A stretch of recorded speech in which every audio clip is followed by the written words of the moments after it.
So just jumped into a trade for an option put to the downside. Has a lot of positive momentum, hence you see all the red at this current point in time anyway.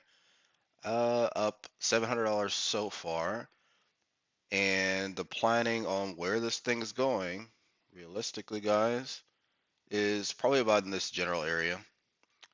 Since the fact of this having that kind of similar issue on the 1 minute price action perspective, this might be generally where I might potentially sell when things continue to go down.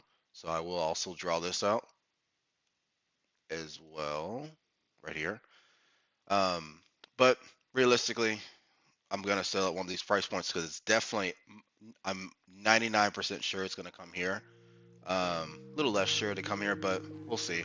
So be right back. All right, guys, we're back. It's hitting on that area. We're up about 3 grand so far, and just in case it's an aggressive rejection, I'll sell it there. So again, like always, guys, very quick trades, very in and out for 3 grand. So I think we put in about, and to see it's still going, so I could have definitely held it pretty aggressively anyway.